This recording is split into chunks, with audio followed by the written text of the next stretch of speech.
yang diangan-angankan beliau-beliau ini belum tentu Allah dan gak mungkin Allah, malah bisa jin. Karena jin itu interaksinya pasti dengan getaran. Betul. Seperti orang kesurupan itu kan getaran dulu nih. Nah ini kesurupan, kenapa? Coba nanti beliau ditanyain, Pak itu Allah atau jin? Gak bisa jawab pasti. Iya. Pasti gak bisa jawab, karena apa? Dia jin juga gak pernah lihat, Allah apalagi kan gitu ya. Jadi kalau dia ngarang ini ketemu Allah itu ngarang namanya. Jadi bisa jadi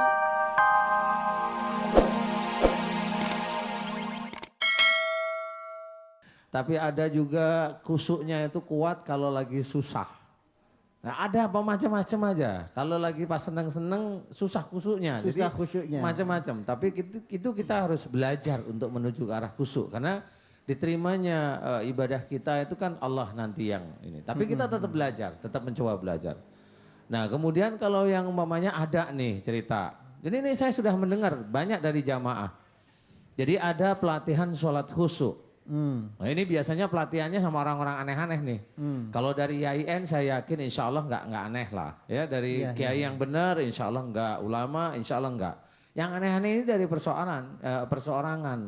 Bisa jadi seseorang yang dia merasa dia lebih hebat daripada orang lain. Nah ini biasanya dia ngasih nih caranya sholat khusyuk. Ada caranya sholat khusyuk itu gimana? Nah ini benar-benar serius. Karena sudah banyak jamaah yang sudah istilahnya menurut saya udah ketipu. Contoh ini ya. Dia pada waktu mau sholat, dia harus konsentrasi ruhnya mencari Allah di atas. Nah ini udah aneh-aneh. Mencari Allah. Stop dulu Ustaz. Iya boleh. Untung saya nggak emosional ya. Gitu ya? Iya. Kita akan lanjutkan Boleh. setelah ada yang masuk berikut ini Boleh, Ustaz. Telepon. Halo assalamualaikum. Assalamualaikum.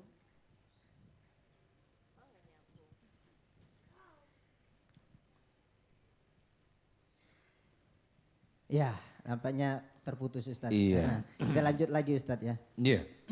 Boleh. Jadi ada yang seperti itu ruh disuruh ke atas kemudian sampai menemukan Allah, kemudian sampai badan bergetar yang antum tadi ceritakan. Nah, ini harus hati-hati, itu belum tentu pelatihan sholat khusyuk.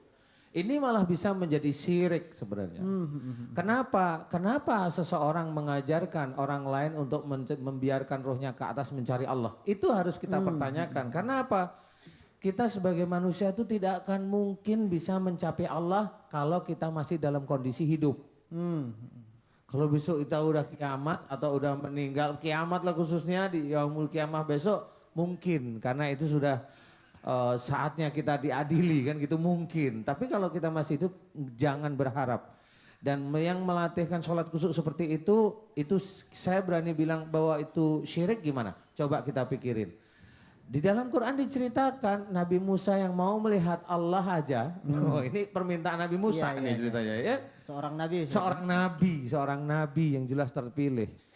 Ini aja Allah tidak mengizinkan, tapi baru dilihat gunung di sebelahnya itu baru akan diperlihatkan cahaya Allah. Gunungnya meletus, Nabi Musanya pingsan. Ini Nabi. Lah kok ada orang-orang yang mencoba melatihkan pelatihan sholat khusyuk dengan mencari Allah, membiarkan ruh ke atas. Itu ruhnya ke atas atau angan-angannya yang ke atas? Bukan beda ya? Iya benar. Roh atau angan-angan? Kalau boleh saya cerita itu angan-angan bukan roh. Berarti secara tidak langsung kalau mencari Allah ke atas beranggapan Allah ada di atas berarti. Allah ada di atas kan susah. Kalau Allah sudah ketemu untuk dia orang yang menemukan Allah itu terus kita dapat Allah apa nantinya kan begitu ya? Ya kan nggak bisa. Jadi itu kalau boleh saya ceritakan yang diangan-angankan beliau-beliau ini belum tentu Allah dan gak mungkin Allah, malah bisa jin. Karena jin itu interaksinya pasti dengan getaran. Betul. Seperti orang kesurupan itu kan getaran dulu nih. Nah ini kesurupan, kenapa? Coba nanti beliau ditanyain, Pak itu Allah atau jin? Gak bisa jawab pasti. Iya. Pasti gak bisa jawab, karena apa?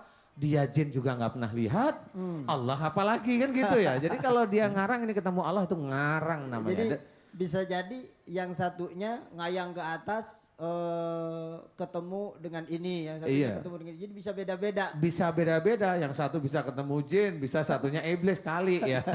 Tapi yang jelas kita harus memahami pelatihan sholat khusyuk yang mencari Allah di atas itu bisa dikatakan syirik karena apa? Kalau kita membayangkan kita menemukan Allah, nggak taunya itu jin, kemudian kita takbir itu yang kita sembah, kita nyembah jin. Sama aja kita menyembah patung, cuma ini nggak kelihatan kan gitu aja. Nah itu bisa syirik. Bisa Makanya syirik, Ustaz, ya. bagi saudara-saudara kita yang sudah terlanjur mengikuti sholat-sholat khusyuk seperti itu, ayo kembali ke jalan Allah, ayo mohon ampun jika itu salah. Mudah-mudahan Allah berkenan mengampuni karena kekeliruan yang kita tidak sengaja. Amin ya. Amin. Luar biasa Ustadz ya. Iya. Nah. Halo, assalamualaikum. Sudah ada penelpon dimaksud Ustadz? Waalaikumsalam. Waalaikumsalam. Dari mana Ibu? Siapa?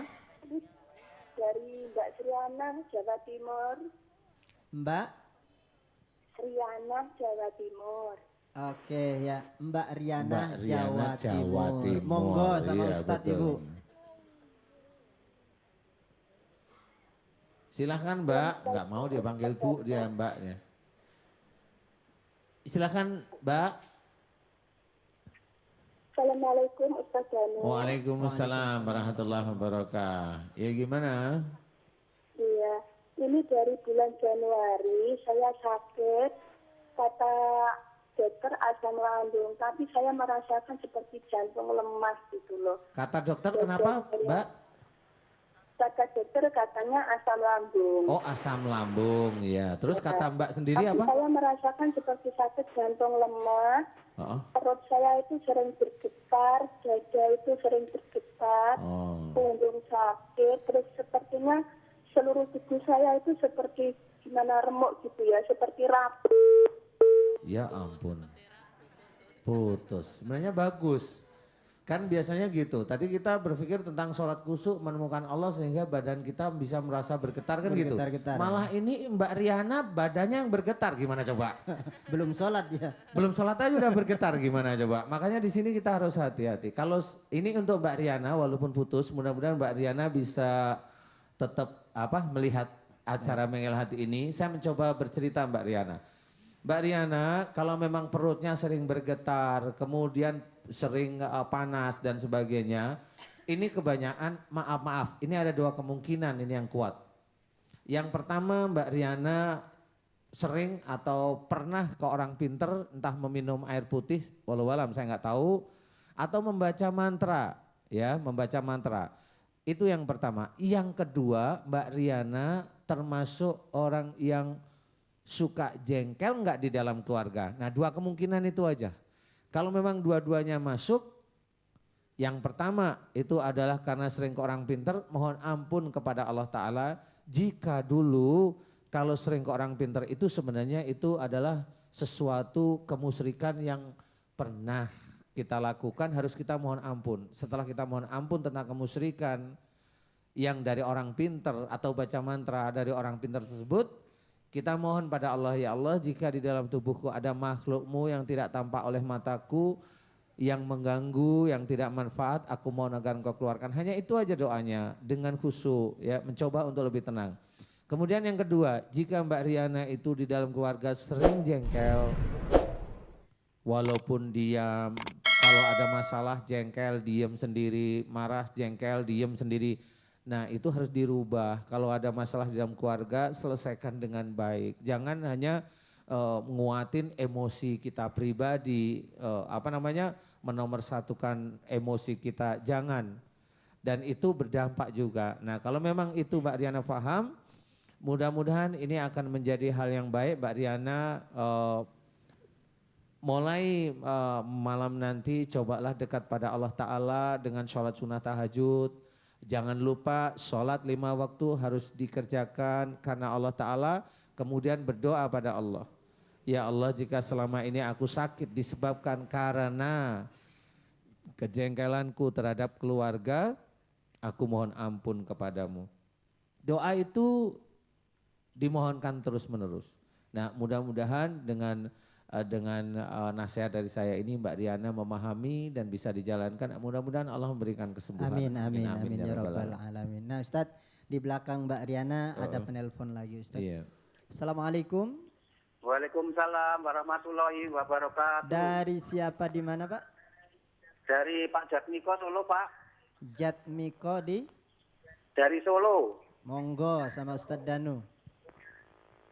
Assalamualaikum warahmatullahi wabarakatuh, Pak Ustadz Danu. Waalaikumsalam warahmatullahi wabarakatuh, Pak Jatmiko. Ini Jangan Pak lengkap, Ustadz, ya. saya itu sakit sudah kurang lebih 10 tahun, Pak Ustadz. Aduh, sakit apa kok ya betah sekali. Ini apabila berdiri, Pak Ustadz, Heeh. itu kaki kiri itu dari betis sampai ke pinggang itu sakit, Pak Ustadz. Dari betis sampai ke pinggang. Ya, apabila pas kebetulan berdiri, kalau tidak berdiri ya tidak sakit. Oh ya, ya insya Allah saya paham Pak Jatmiko.